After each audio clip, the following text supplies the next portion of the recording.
Hello and welcome. In today's video I'll be making minestrone. This is going to be a soup or stew that will last you for about a week so that you don't have to cook or make a mess when you want to eat something. This is my first YouTube video, so bear with me a little bit. I have to figure out how to do the audio, how to edit the video and the voice recording, and what to say, and I hate speaking in front of people, so bear with me a little bit while I get situated. I'm sure with time I'll get better, but in some regard you have to start somewhere, so if I don't, then I'll just keep procrastinating, so you kind of get what you get.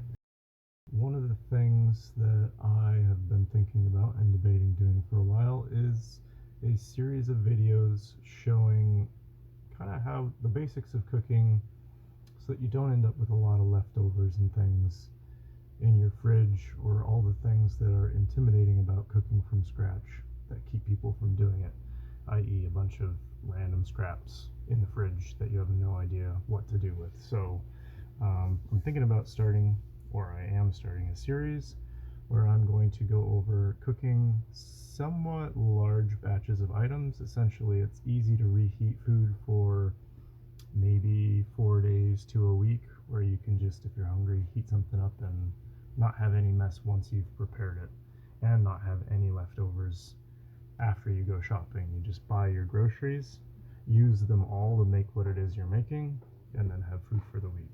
One of the things that we'll be starting with, as you can see, is knife work and just basic prep operations. So I have left in a bit of this garlic smashing. I know it's not that exciting to watch, but it shows you kind of your time reference. I think all told this was almost 3 heads of garlic that I crushed, and it took me about 15 minutes to clean and slice them, and that was actually over half of the prep time for this recipe, which is minestrone, or something similar to minestrone.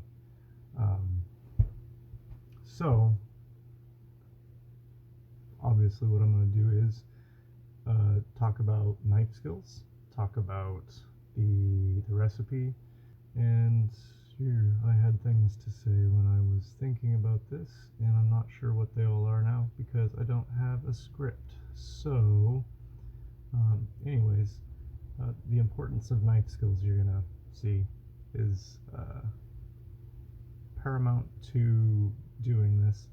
It'll take you forever, and some very simple techniques will kind of get you started on this. I guess before I really get started, I could tell you a little bit about myself.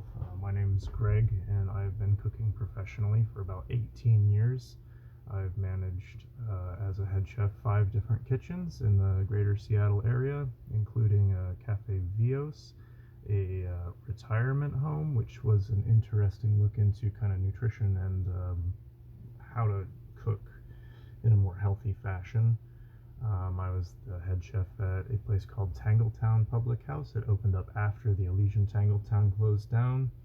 And I was also the head chef at a place called Adam's Bistro in Monroe, which was kind of a layover, or it was the logical move for the ex-head chef of Rover's to open up his own bistro that was closer to home. And what went on there, of course, was a lot of learning experience for me in the kind of classic French method, and it didn't end up well, but I did learn a lot one way or the other. So anyways, I've been cooking, and my experience is kind of greater Mediterranean and French, although I am known to dabble a little bit in some Asian cuisines, predominantly Thai and Korean, which I find to be very similar in style and technique actually to Mediterranean and even Mexican when you get into it. So kind of one of the things that you learn is the basics, or the fundamentals of all cooking, is more or less the same. You're just using different ingredients and get different flavors, not really different results in a realistic sense. So that's my background. In addition to that, I've built a couple of houses and done some random other side projects. I'm definitely a do-it-yourselfer. The house that I'm in right now is what I own, and that's a remodel project. So I have lots of things that I'm working on, and one of the things I don't want to have to do on a regular basis is prepare homemade or nutritious meals from scratch on a regular basis. So that is where I'm starting at in this movie. Anyways, a little bit on the knife skills. As you can now see, I'm using the knife somewhat quickly, and you'll mind my editing. It's not great, as I'm only just learning how to use the editor. But the way that I'm holding the knife, and yes, I am left-handed, which will look somewhat awkward to some people, is called a pinch grip. It's where you have 3 fingers on the blade. Your index finger extends on one side of the blade, and your thumb pinches your index finger on the other side of the blade. It's very stable. And then with my other hand, I have my knuckles curved so that the knife is always in contact with the knuckles on my index and maybe also middle finger. And you just want to keep your thumb behind your index finger so you don't cut the tip of it off. And in this fashion, in 18 years, I have never seriously cut myself in a kitchen. Now, I have seriously cut myself with a knife while I was breaking down a goose carcass to make stock with, and that's a different story. My dad was trying to have a conversation with me that we had already had, and I was trying not to pay that much attention, and ended up cutting myself pretty deeply with a fairly sharp cleaver, which was great. But that's a whole different knife style. So when you hold the knife this way and you work this way on the board, you're going to be safe.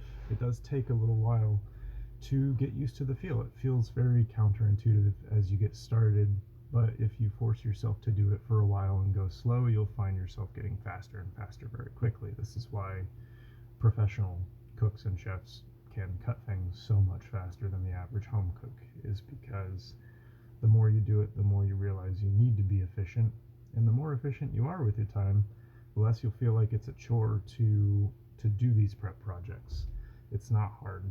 And I'm not doing everything to a restaurant standard here for myself. If I was in a restaurant, I would peel the carrots and I might cut them into a mirepoix, which is maybe a 1/4 inch dice. It can be 1/2 inch depending on what you're doing. If you're making mirepoix for stock, it's 1 inch. If you're making mirepoix for soup, it's 1/4 inch. If you're making a sauce, you might do a brunoise, which is like 1/8 inch or smaller dice. But for now, unpeeled and more or less, I call them rough cut vegetables. They're going to be maybe finer than a lot of home cooks, but again, as you learn how to hold the knife and control it, you are going to get a lot better at making consistent good cuts. And I think I spent a total, including the garlic, of maybe 30 minutes cutting vegetables. And that's predominantly all the attention that you really have to pay to this, other than sweating the vegetables and the garlic at the beginning. Once you get all that stuff in the pot, you get to walk away for about an hour. So, and work on whatever it is you have to work on while it simmers away slowly and takes care of itself. So it's not a huge, 1/2 an hour of prep work. We'll say even 40 minutes of prep work to have food for a couple of days. Not a bad trade-off, and you're gonna be eating pretty well. One of the other things to, I guess, confront right off the bat is you're gonna say you can't make soup for a week. That doesn't make any sense at all. It's gonna spoil on you. And the answer is, if you have proper hygiene and you clean everything, take care of it, and cool everything correctly, the soup will last you 2 weeks actually, if everything is fresh that goes into it and cleaned thoroughly. Your knife is clean, your hands are clean, your board is clean. The shelf life of food is longer than most people think, and I'm not saying you should push it to the limits. You should also, if you know something's been in the fridge for a week, smell it or take a very small taste of it. This is what every cook in every restaurant does on a daily basis. If they're any good, they test all of their ingredients to make sure that they haven't spoiled, because when you're cooking from scratch, especially in small volume restaurants where you don't know how many people you're going to serve in one night, you generally are going to hold some products. You make some products to last for the night, you make some products to last for 2 or 3 days, and you make some things that you know won't go bad to last for a week because it's just not worth it to do the prep on a very regular basis.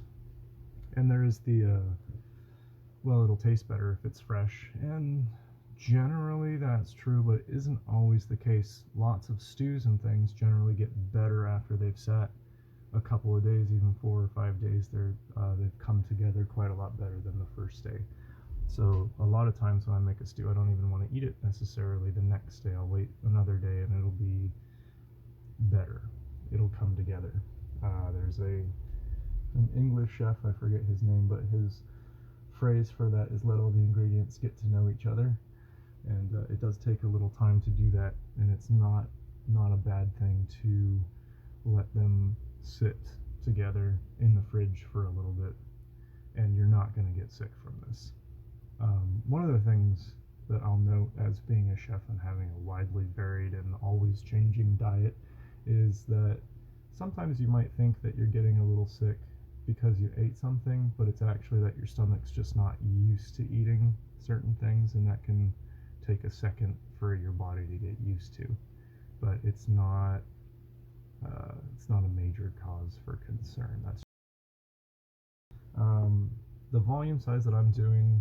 Essentially, I'm seeing how one of my restaurant recipes, how long it will last 4 people to eat for roughly 5 days. That's kind of my target that I would like it to be gone by so that I can make something new. I mean, that's the other thing, is if you make too big a batch, really you're going to get bored of it. And then when you get bored of it, you don't eat it and it spoils. So you want to make enough that you can eat it before you get bored of it, and then be ready to start something new.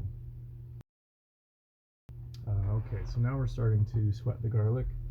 I preheated the stove. I showed that for a second too. It was about medium heat, and it was a little low actually, so I turned it up here in a second to medium high. Much hotter than that for garlic is going to definitely burn the garlic, and so I did leave quite a bit of the time of me cooking the garlic. This is a Mediterranean style thing, so if you're cooking French, you would just sweat the garlic and leave it blonde. But if you're cooking more Italian or Greek or even maybe African, North African, Moroccan, you're gonna get your garlic golden, not brown, but on the soft side of golden brown. And you don't want to do that too fast, or else you're gonna burn any inconsistently cut garlic. So unless you have perfect knife skills, which honestly not very many people do, you don't want to cook hot with this. It's just gonna mess it up. So I wanted to spend a little time. You can see the garlic talking, and you can see the bubbles and stuff. Whether or not you'll be able to hear the sound of it, I'm not sure. And on the camera, it looks actually a little darker than it is in reality. So it might look like I'm taking it dark, but you want to take it kind of just shy of where, or it looks darker. You want to take it just past where it is. Anyways, it looks about right. So just be advised. And I'm cooking, this is going to be, like I said, about a 3-gallon batch of soup. So I do use a fair amount of olive oil. Generally, I would say, as having been a Greek chef or a chef in a Greek restaurant, I'm not Greek. You can't use too much olive oil. It's pretty hard, especially if you have legumes or beans or pasta or something of that nature in there. They're just going to soak all that up. If you look at my finished soup in the fridge, there's no sign of oil on the top of it, even though it's almost a cup of oil in the rondo, which is, now we're getting close to where we want the garlic to be. But you can see, hopefully, that the garlic is not evenly browned. Some of it's still quite blonde, and so we want to get a little bit more color on that, but just a hint more. We're almost there. So once we get the garlic where we want it, I have all my other vegetables cut. There are two ways. You could deglaze right away, but that kind of makes it impossible to really sweat your other vegetables. So I use the vegetables to deglaze the garlic, but then I spend a fair amount of time kind of mixing the garlic up into the raw vegetables to get it off the bottom of the pot so that it doesn't burn. If you just leave the garlic and don't stir it in, it's going to burn. So if you're worried about that, you could just throw a cup of water in and it'll stop it from cooking. In regards to the pot, you say, well, I don't have a pot that big. Well, I go to restaurant supply stores because they're cheaper and they're higher quality. That is I think it's probably a 1/4 inch thick aluminum rondo, and it'll hold about 3 to 3.5 gallons, I think, fairly comfortably. I think it's a 4 gallon. It's probably a 3 gallon. So I probably only made 2.5 gallons of soup, one way or the other. But I think it cost me $50. I'm in the Seattle area, so I went to Dongvin Restaurant Supply. It's way down south on First Street, or off of First Street, next to Dick's Restaurant Supply, which is another good one. But they're not expensive, maybe 50, 60 bucks.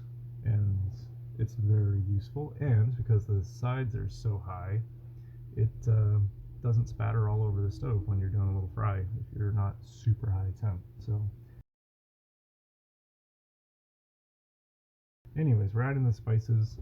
Normally minestrone I would put chili flakes, black pepper, salt, and which I'm measuring the salt, and you say, oh my, that's a lot of salt. And my recipe that I wrote for a restaurant called for kosher salt. I was using sea salt here.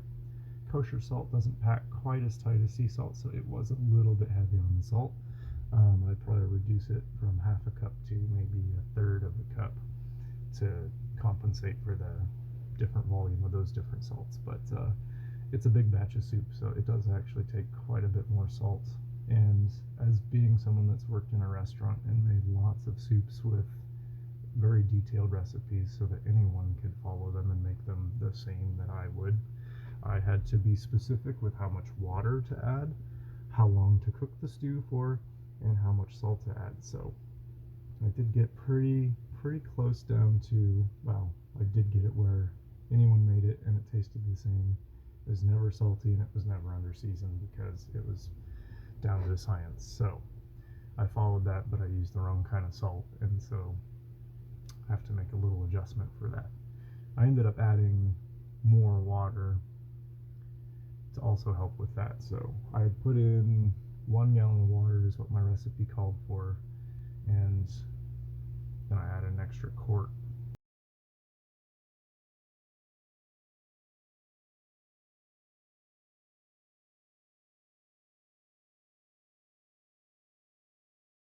Minestrone doesn't usually have kale, but I put spinach in at the restaurant I worked because spinach was a green that I needed to use up and was always available. For myself at home, I like to incorporate kale into things because it's healthy, and I also like it when it's cooked well. It's good. And that's the thing, people don't realize kind of how far down it sits. So you see, if you saw the 4 bunches that we had, it's like that's a ton of kale, but once you get it into the hot water, it's going to reduce in size to not even 1/4 of the original volume. It barely even bulks your soup up a little bit, but not that much. So add the kale in, just mix that in to sweat it down a little bit, and then I'm going to add pasta in. Minestrone doesn't get black beans usually. They use white beans. The reason that I use black beans here is twofold. One, I have a bunch of them because I like them, and 2, you don't need to soak them overnight. I've found generally if you cook them for half an hour to 45 minutes, they're good and done with no soak. I just rinse them really thoroughly and kind of get as much black color off of them as I can, and then you just simmer them. Just don't like roll it at a boil, but in general when we're cooking a stew, we don't ever want to roll boil. So there I add my extra quart of water to bring it up, mellow out my salt a little bit, and give me enough volume of liquid liquid that I feel comfortable to put pasta in. You can see the kale has set down pretty nicely. And so I'm going to just stir that in really well. I'm also kind of asking myself, is there enough liquid to add pasta? And I decided that there was. So I added in some penne. We had some random open pastas, and I have also that curly one. It's not penne. I always forget the name of that one because you don't need to know that many names of pasta. It doesn't make you better. It's the same function as penne pretty much. It could go in a slightly finer sauce if you wanted to and hold that better, but the penne will take a ragu a little bit better, but it's kind of irrelevant. And they cook the same rate, so it's pasta is pasta. It's not a big deal what you use. When you're cooking at home for yourself, one of the things I guess that I'll be doing and we're teaching is to not be afraid to use stuff up that you have that's lying around. Like, you get little odds and ends. A lot of them can go into things if you know what you're doing, and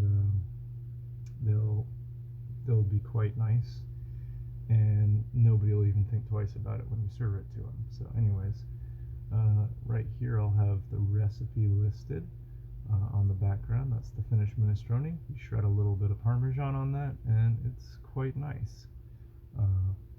Additionally, I'll probably make an introductory talking film because I know that I'm so riveting to listen to, and I'll be kind of explaining, maybe with a little bit more detail, the idea of the series that I'm going to start here.